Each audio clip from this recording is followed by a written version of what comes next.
Hello everyone, आज से हम ओलिगोपोली के मॉडल स्टार्ट करेंगे। तो फर्स्ट मॉडल है हमारा कुर्नोट ओलिगोपोली मॉडल। जो कुर्नोट थे वो फ्रेंच मैथमेटिशियन थे जिनकी एक बुक है research into the mathematical premises of the theory of wealth. जो कुर्नोट का मॉडल है वो एक बेसिक लाइन पे बेस है। पूरे ही मॉडल में जो है ये लाइन बहुत ही इम्पोर्टेंट है कि इनके मॉडल में टू फॉर्म्स ये लेके चलते हैं। और जो फर्स्ट फॉर्म होती है वो अपना आउटपुट डिसाइड करती है कि जो सामने वाली फर्म है उनकी राइवल फर्म है वो अपने आउटपुट में चेंज नहीं करेगी। यह सोच के वो अपना आउटपुट डिसाइड करती है कि उनको कितना प्रोड्यूस करना है या नहीं करना है। लेकिन एक्चुअल में ऐसा नहीं होता, सामने वाली फर्म भी है जो उनकी राइवल फर्म है वो भी अपने आउटपुट में चेंज कर लेती है। ऐसे ही अगर बी फर्म अपने आउटपुट में चेंज कर रही है तो वो भी यह सोच के डिसीजन लेती है कि जो ए फर्म है वो अपने आउटपुट में चेंज नहीं करेगी, वो अपना आउटपुट वही रखेगी जो उसका आउटपुट पहले था, बट वो अपने आउटपुट में चेंज कर लेती है। तो ऑगस्टिन कुर्नोट ने अपना यह मॉडल है जो वो 1838 में दिया था। और उनके मॉडल की कुछ एजम्पशंस हैं। टू फॉर्म्स होती हैं और दोनों ही फर्म का मोटिव होता है अपने प्रॉफिट को मैक्सिमाइज करना, और वो प्रोड्यूस करती हैं होमोजीनियस प्रोडक्ट को। और वो मिनरल वाटर को सेल करती है, ऐसा इनके मॉडल में है, कुएं के पानी को। और जो इनका डिमांड कब होता है, मार्केट डिमांड कब, वो लीनियर रहता है। और दोनों ही फर्म की जो मार्जिनल कॉस्ट है वो जीरो है, क्योंकि अगर मतलब हम कुएं में से पानी भी सेल करते हैं तो जो कुआं बना है वो पहले ही ऑलरेडी था, तो उसकी मार्जिनल कॉस्ट नहीं आएगी। एंड लास्ट एजम्पशन है each firm assume that the rival firm would continue to produce the same amount output as in the last period. हर एक फर्म अपने आउटपुट को यह सोच के डिसाइड करती है कि जो सामने वाली फर्म है वो अपना अमाउंट उतना ही रखेगी जो कि लास्ट पीरियड ऑफ टाइम में था। तो देखिए इस मॉडल का डायग्राम है जो वो क्या है। सबसे पहले हमारी फर्म ए एंटर करती है मार्केट में। तो डी डी डैश हमारा मार्केट डिमांड कर्व है। तो फर्म ए क्या देखती है कि ओ डी डैश हमारी मार्केट डिमांड है, तो वो क्या करेगी, ओ ए क्वांटिटी प्रोड्यूस करेगी। क्योंकि कुर्नोट के अकॉर्डिंग ये होता है कि जितनी भी हमारी डिमांड होगी मार्केट में वो उसकी हाफ ही क्वांटिटी प्रोड्यूस करेगी। तो फर्म ए मार्केट में आई, उसने देखा कि ओ डी डैश हमारी डिमांड है, तो वो उसका हाफ यानी कि ओ ए क्वांटिटी वो प्रोड्यूस करेगी। और जो हमारा डी डी डैश है ये एवरेज रिवेन्यू भी है, और एवरेज रिवेन्यू हमारा इक्वल होता है प्राइस के।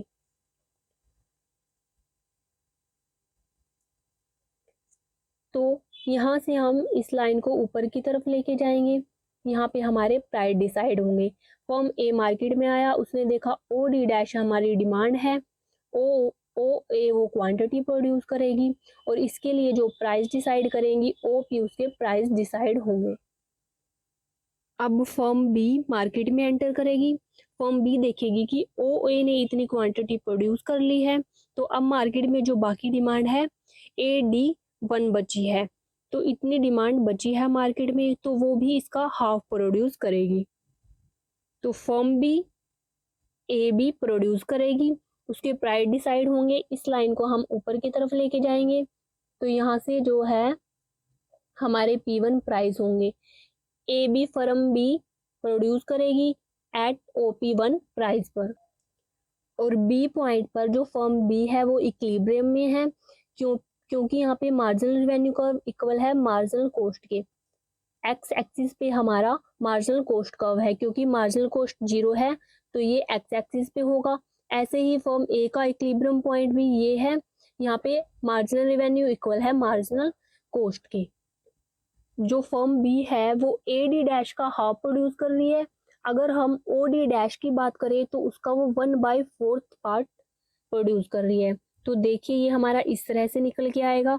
ए का हमारा 1/2 ऑफ ओ डी डैश, क्योंकि इतना प्रोड्यूस किया है हमने, एंड बी का इतना पार्ट हुआ है, टोटल का 1/4 पार्ट है ये 1/4। तो देखिए अब दोबारा से जो हमारी डिमांड है वो बी डी डैश बच जाती है।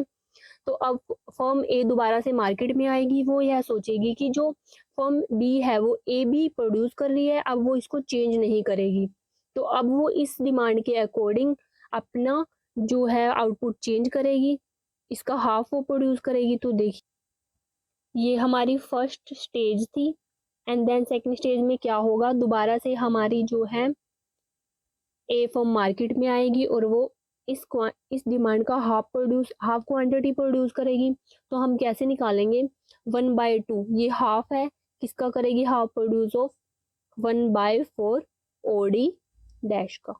तो इसका निकालेंगे तो क्या आएगा हमारा आंसर, 1/3 इंटू 3/4 ओडी डैश। इसी तरह से बी फर्म आएगी मार्केट में, फिर वो उसका हाफ प्रोड्यूस करेगी। तो ये प्रोसेस ऐसे ही चलती रहेगी। तो देखिए फर्म की प्रोसेस कैसे चलती है, फर्म ए क्या आउटपुट प्रोड्यूस करेगी एंड बी क्या आउटपुट प्रोड्यूस करेगी। तो फर्स्ट टाइम में क्या था कि जो फर्म ए है मार्केट में आई थी, उसने टोटल डिमांड का हाफ आउटपुट प्रोड्यूस करा था, तो 1/2। And then B firm I, तो इसका क्या है, हम हाफ करेंगे एंड 1 में से माइनस कर देंगे ये वाला आउटपुट, वो क्या है 1/2। तो इस तरह से यहाँ से हमारा आएगा 1/2 इंटू 1/2 इज इक्वल्स टू 1/4। ऐसे ही अब फर्म ए आएगी, तो इस पीरियड में क्या होगा, हम 1/2 हाफ करेंगे, माइनस करेंगे 1 माइनस 1/4। तो यहाँ से हमारा निकल के आया है 3/8। ऐसे ही आगे चलेगा, अब हम इसका हाफ करेंगे 1/2 1 माइनस 3/8। तो ये क्या आएगा 1/2 इंटू 5/8। तो ये आया है हमारा 5/16। ऐसे ही ये प्रोसेस एंड तक चलती रहेगी। कुर्नोट मॉडल की मतलब ये उनकी एजम्पशन होती है कि दोनों ही फर्म, अगर हम इंडिविजुअल फर्म की बात करें तो 1/3 एंड 1/3 पार्ट वो प्रोड्यूस करते हैं। अगर हम इन दोनों को जॉइंट कर देते हैं, जॉइंटली मार्केट डिमांड की बात करें तो क्या रहेगा, 1/3 प्लस 1/3 2/3 इनका जॉइंटली है, जो हमारा मार्केट डिमांड कर्व है।